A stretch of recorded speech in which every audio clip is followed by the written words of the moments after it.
ಎಲ್ರಿಗೂ ನಮಸ್ಕಾರ. ನಾನು ಶಿವಕುಮಾರ್ ಮಾತಾಡೋದು.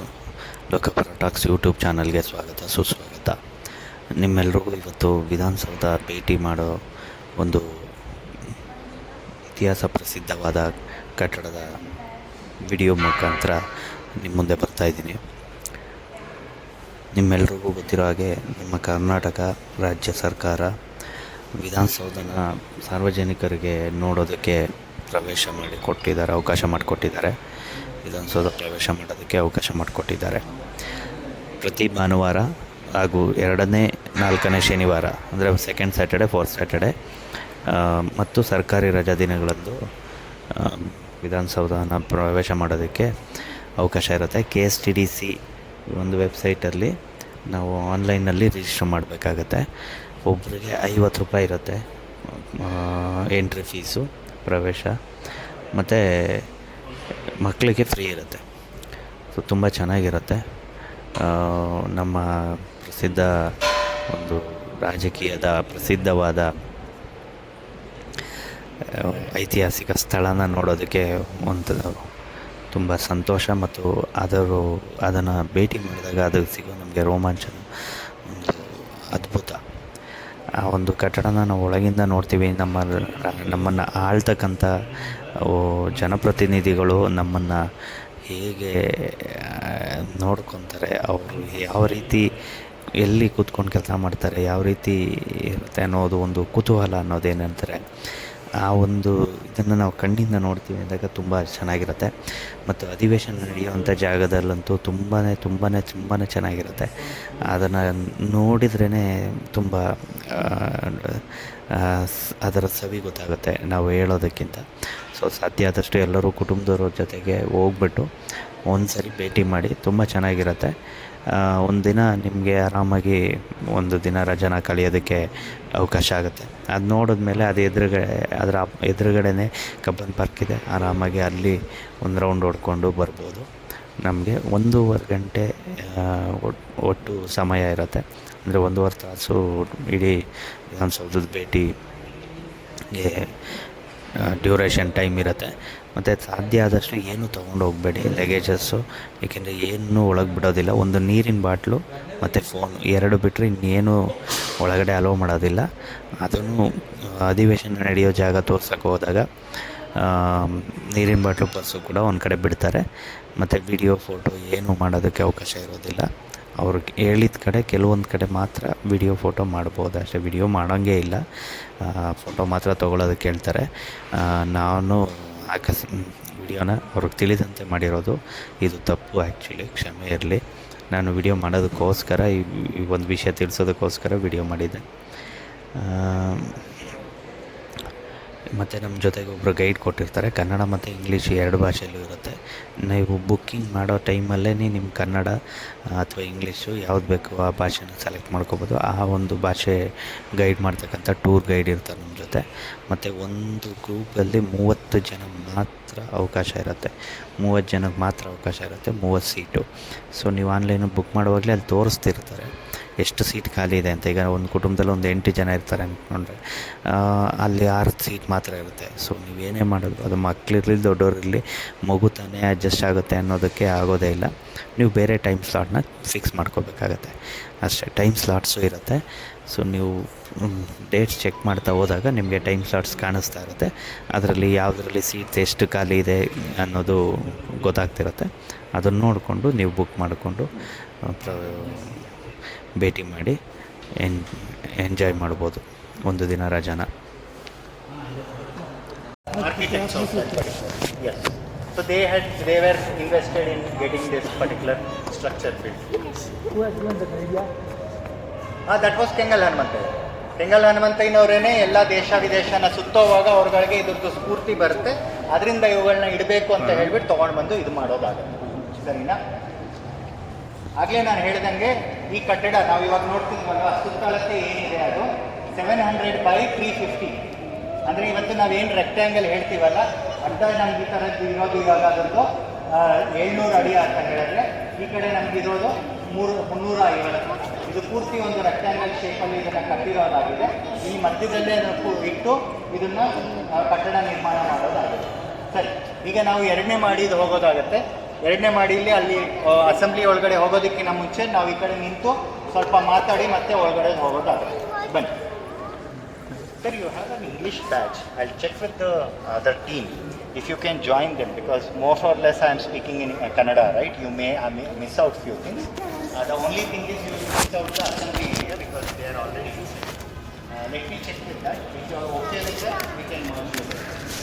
So, you are okay with this Kannada? Oh, very sorry. ಹಾಗಿದ್ರೆ ಬನ್ನಿ. ಸರಿ. Okay. ಬನ್ನಿ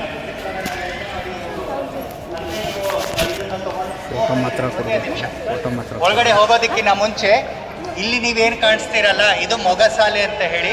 ಅಂದರೆ ನಮ್ಮ ಅಸೆಂಬ್ಲಿ ಏರಿಯಾ ಏನಿದೆ, ಅಸೆಂಬ್ಲಿ ಎಲ್ಲ ಏನು ನಡೆಯುತ್ತೆ ಅದಕ್ಕೆ ಮೊಗಸಾಲೆ ಅಂದರೆ ಫ್ರಂಟ್ ಗೇಟ್ ಇದು. ಫ್ರಂಟ್ ಡೋರು ಯಾವಾಗ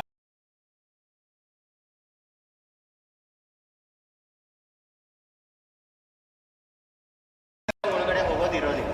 ಮತ್ತೆ ಮುಚ್ಚಿರೋ ಇದಕ್ಕೆ ಇನ್ನು ಮೊಗಸಾಲೆ ಏನಿಗೆ ಬೇಕು ಸಾಹೇಬರು ಯಾವಾಗಾದರೆ ಬರ್ತಾರೋ, ಅಂದರೆ ಜಂಟಿ ಅಧಿವೇಶನ ಯಾವಾಗ ನಡೆಯುತ್ತೋ ಆವಾಗ ಮಾತ್ರ ಇಲ್ಲಿ ರೆಡ್ ಕಾರ್ಪೆಟ್ ಹಾಕಿಬಿಟ್ಟು ಒಳಗಡೆ ಅವ್ರಿಗೆ ತೊಗೊಂಡು ಹೋಗೋದಾಗತ್ತೆ. ಇಲ್ಲ ಅಂತ ಹೇಳಿದ್ರೆ ಅದು A C complete centralised A C ಇರೋದ್ರಿಂದ ಇವತ್ತು ಅದನ್ನು ಪೂರ್ತಿ ಮುಚ್ಚಿ ಇಟ್ಟಿರ್ತಾರೆ. ಮುಂಚಿನ ಕಾಲದಲ್ಲಿ ಯಾವಾಗ ಎ ಸಿ ಅನ್ನೋ ಕಾನ್ಸೆಪ್ಟ್ ಏನೂ ಇರ್ತಿರ್ಲಿಲ್ವೋ, ಗಾಳಿ ಮತ್ತು ಬೆಳಕಿಗೆ ಏನು ಮಾಡ್ತಿದ್ರು, ಇವನ್ನೆಲ್ಲನೂ ಓಪನ್ ಮಾಡಿ ಇಡೋದಾಗಿರ್ತಿತ್ತು, ಓಪನ್ ಕಾರಿಡಾರ್ಸ್ ಇರ್ತಿತ್ತು. ಇವಾಗ ಅದರದ್ದೆಲ್ಲನೂ ಮುಚ್ಚಿರೋದ್ರಿಂದ ನಮಗದು ಒಳಗಡೆಗೆ ಪೂರ್ತಿ ಬರೀ ಗವರ್ನರ್ ಬರೋವಾಗ ಮಾತ್ರ ಇಲ್ಲಿಗೆ ಇದು ಹೋಗೋದಾಗುತ್ತೆ. ಹಾಂ, ಹಿಂಗೆ ಬರ್ತಾರೆ ಅವರು. ಮಿಕ್ಕಿದ ಸಮಯದಲ್ಲೆಲ್ಲನೂ ಎಲ್ಲ MLAಗಳೆಲ್ಲನೂ ನಾವು ಇವಾಗ ಮೈಸೂರು ಬಾಗಿಲು ಅಂತ ಏನು ನಾವು ನೋಡೋಕೆ ಹೋಗ್ತೀವಲ್ವ, ಅಲ್ಲಿಂದ ಅವ್ರು ಒಳಗಡೆ ಎಂಟ್ರಿ ಮಾಡ್ತಾರೆ. ಅವ್ರು ಬರೋದು ಕೂಡ ಕೆಂಗಲ್ ಗೇಟ್, ಅಂದರೆ ಪಶ್ಚಿಮದ ಬಾಗಿಲು ಏನಿದೆ, ಪಶ್ಚಿಮ ದ್ವಾರ, ಅಲ್ಲಿಂದ ಎಲ್ಲರೂ ಒಳಗಡೆ ಬರೋದಾಗುತ್ತೆ. ಬರೀ ಇದು ನೋಡೋದಕ್ಕೆ ಈ ಕಡೆಗೆ ಇದು ಮಾಡ್ಕೊಂಡಿರೋದ್ರಿಂದ, ಫೇಸಿಂಗ್ ಈ ಕಡೆ ಇರೋದ್ರಿಂದ ಇದಕ್ಕೆ ಹಂಗೆ ಮೊಗಸಾಲೆ ಅಂತ ಹೇಳಿ ಇಟ್ಟಿದ್ದಾರೆ. ಸರಿ, ಮೇಲ್ಗಡೆ ಹೋಗೋಣ.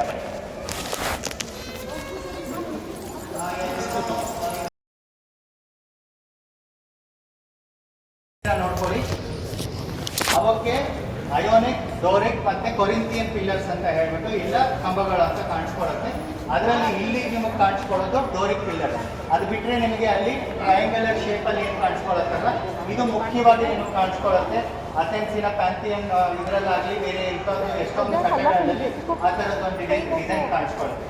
ಅವನ್ನು ನೋಡಿ ಮುಖ್ಯವಾಗಿ ಅವರುಗಳು ನಿಮ್ದೆಲ್ಲನೂ ಯುರೋಪಿಯನ್ ಮಾದರಿಗಳಲ್ಲೇ, ಅಂದರೆ ಕೊಲೋನಿಯಲ್ ಮಾದರಿಗಳಲ್ಲೇ ಇದೆ, ನಿಮ್ದು ಯಾವುದು ಇಲ್ವಾ ಅಂತ ಹೇಳಿ ನಮ್ಮನ್ನು ಪ್ರಶ್ನೆ ಮಾಡಿದಾಗ, ಇಲ್ಲ ನಮ್ಮದು ಒಂದು ನಾವು ಕಟ್ಟಿ ತೋರಿಸ್ತೀವಿ ಅಂತ ಹೇಳಿಬಿಟ್ಟು ಈ ಒಂದು ಕಟ್ಟಡ ಕಟ್ಟೋದಾಗುತ್ತೆ. ಇಲ್ಲಿ ಏನಕ್ಕೆ ಕಟ್ಟಿದ್ರು ಅಂತ ಹೇಳಿ ಇನ್ನೊಂದಕ್ಕೆ ಕಾರಣ, ಮುಖ್ಯ ಉದ್ದೇಶ, ಎಲ್ಲರೂ ನೀವು ಮುಖ್ಯವಾಗಿ ಇಲ್ಲಿರೋರೆಲ್ಲ ಬೆಂಗಳೂರಿಂದನೇ ಅಲ್ವಾ? ಬೆಂಗಳೂರಲ್ಲಿ ಹಳೆ ಬೆಂಗಳೂರು ಯಾವ ಪ್ರದೇಶ? ಬಸವನಗುಡಿ, ಓಕೆ ಒಂದು. ಅದು ಬಿಟ್ಟರೆ ಯಲಹಂಕ, ಓಕೆ. ಯಲಹಂಕ ತುಂಬಾನೇ ಹಳೆಯದು, ಆದರೆ ಯಲಹಂಕ ಇವತ್ತಿನ ಬೆಂಗಳೂರು ಇದಕ್ಕೆ ಸೇರ್ಕೊಂಡಿದೆ, ಮುಂಚೆ ಸೇರಿಲ್ಲ. ಸೊ ಅದನ್ನ ಶಿವಾಜಿನಗರ, ದೇವನಹಳ್ಳಿ, ಅದು ಕೂಡ ದೂರ ಆಯಿತು. ನಮ್ಮ ಇದಕ್ಕೆ ಕರ್ನಾಟಕದ ಬೆಂಗಳೂರು ಪ್ರಾಂತಕ್ಕೆ ಸೇರಿರೋ ಇದರಲ್ಲಿ ನೀವು ಹೇಳಿದ 3 ಪ್ರಾಂತಗಳು ಮತ್ತೆ ಬಂದಿರೋವೇನು? ಶಿವಾಜಿನಗರ ಆಗಲಿ, ಬಸವನಗುಡಿ ಆಗಲಿ, ಇನ್ಯಾವ್ದು ಹೇಳಿದ್ರಿ? ಯಲಹಂಕ ದೂರನೇ ಹೆಂಗಿದ್ರು, ಆದರೆ ಅದು ಹಳೇದೇನೆ. MG ರೋಡ್, ಇವೆಲ್ಲನೂ ಮತ್ತೆ ಬಂದಿದ್ದ ಪ್ರಾಂತ. ಅದಕ್ಕಿಂತ ಮುಂಚಿನ ಪ್ರಾಂತ ಅಂತ ಹೇಳಿದ್ರೆ ಹಳೆ ಪ್ರಾಂತ ಎಲ್ಲರೂ ಹೋಗಿರ್ತೀರ? ಇಲ್ಲ, ಮೆಜೆಸ್ಟಿಕ್ ಕೂಡ ರೀಸೆಂಟಾಗಿ ಕಟ್ಟಿರೋದು. ಟೌನ್ ಹಾಲ್, ಮ್ಯೂಸಿಯಂ ಇಲ್ಲ. ಎಲ್ಲರೂ ಬೆಂಗಳೂರವರು ಯೋಚನೆ ಮಾಡಿ ಎಲ್ಲಿರ್ಬೋದು ಅಂತ ಹೇಳಿ. ಎಲ್ಲಿ ಚಿಕ್ಕ ಚಿಕ್ಕ ಸಂಧಿಗಳು ಕಾಣಿಸ್ಕೊಳ್ಳುತ್ತೆ, ಎಲ್ಲಿ ನಿಮ್ಗೆ ಓಡಾಡೋದಕ್ಕೆ ಕಷ್ಟ ಆಗುತ್ತೆ? ಪೇಟೆ, ಮಾರ್ಕೆಟ್. KR ಮಾರ್ಕೆಟ್ ಬಂದು ಹಳೆಯ ಪೇಟೆ. ಇವತ್ತು ನಾವೇನು ಪೇಟೆ ಅಂತ ಹೇಳ್ತೀವಲ್ಲ, ಅದ್ರ ಪಕ್ಕಕ್ಕೆ ಹೋದರೆ ನಿಮಗೆ ಕೋಟೆ ಕಾಣಿಸ್ಕೊಳುತ್ತೆ, ಬೆಂಗಳೂರು ಕೋಟೆ.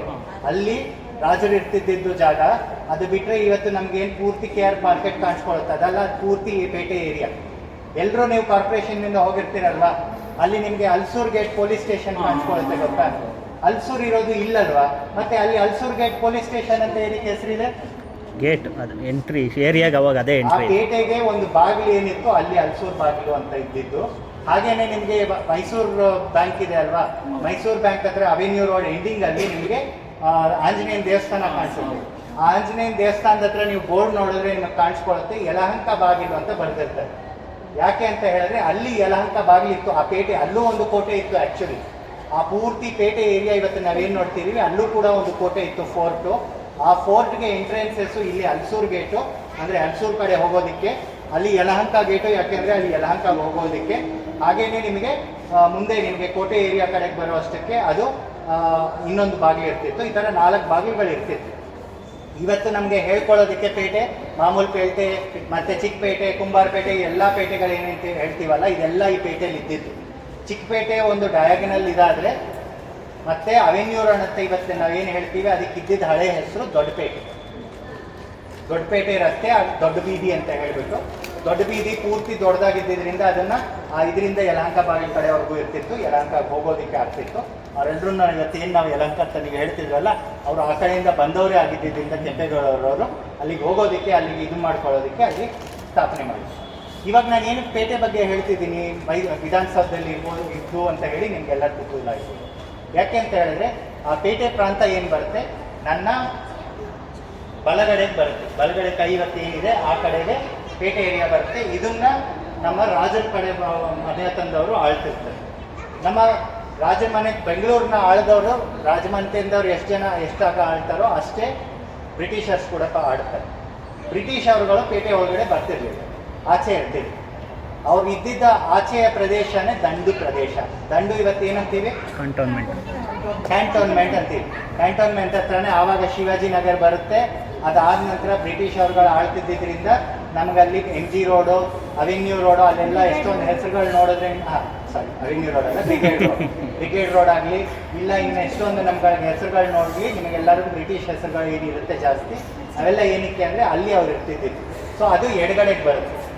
ಸೊ ಬಲಗಡೆಯ ಪೇಟೆಯ ಜನಕ್ಕೂ ಎಡಗಡೆಯ ದಂಡಿನ ಏರಿಯಾ ಜನಕ್ಕೂ ಇಬ್ಬರನ್ನೂ ಆಳೋದಕ್ಕೆ ಒಂದು ಪ್ರಾಂತ ಯಾವುದು ಸೂಕ್ತವಾಗಿರುತ್ತೆ ಅಂತ ಹೇಳಿದ್ರೆ ಅದು ಈ ಮಧ್ಯದ ಪ್ರದೇಶಕ್ಕೆ ಸೂಕ್ತ ಅಂತ ಹೇಳ್ಬಿಟ್ಟು ಇಲ್ಲಿ ವಿಧಾನಸೌಧನ ಕಟ್ಟೋದಾಗುತ್ತೆ.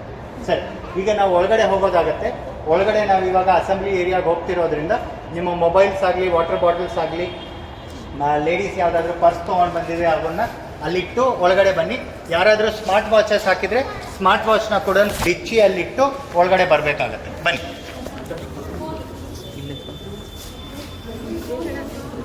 ಲೋಚನ್,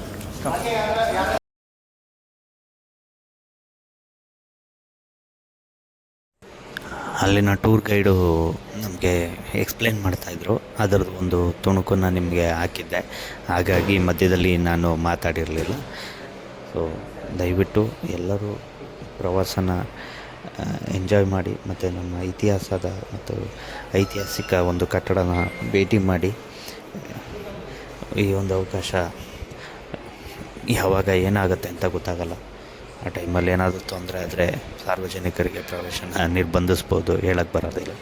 ಹಾಗೆ ಇದೇ ರೀತಿ ಆಗಸ್ಟು ತಿಂಗಳಲ್ಲಿ ನಮ್ಮ ರಾಜ್ಯ ಭವನಕ್ಕೂ ಪ್ರವೇಶ ಇರುತ್ತೆ. ಆ ಸಮಯದಲ್ಲೂ ಕೂಡ ನೀವು ಆನ್ಲೈನಲ್ಲಿ ಬುಕ್ ಮಾಡಿಕೊಂಡು ರಾಜ್ಯಭವನನ್ನು ಭೇಟಿ ಮಾಡ್ಬೋದು.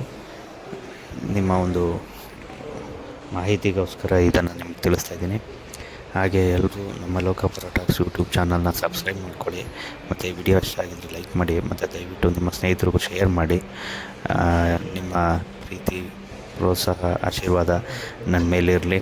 ನಾನು ಇನ್ನು ಮುಂದೆ ಹೆಚ್ಚಿನ ಮಾಹಿತಿಯುಕ್ತ ಇನ್ಫಾರ್ಮೇಷನ್ ಇರ್ತಕ್ಕಂಥ ವಿಡಿಯೋಗಳ್ನ ಮತ್ತು ಕ್ವಾಲಿಟಿಯಾಗಿ ಆಡಿಯೋ ವಿಡಿಯೋ ಮಿಕ್ಸಿಂಗ್ ಮಾಡಿ ಹಾಕ್ತೀನಿ.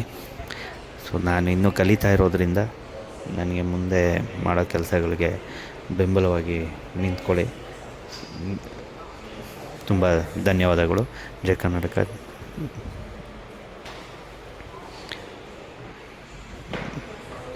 ಜೈ ಭುವನೇಶ್ವರಿ.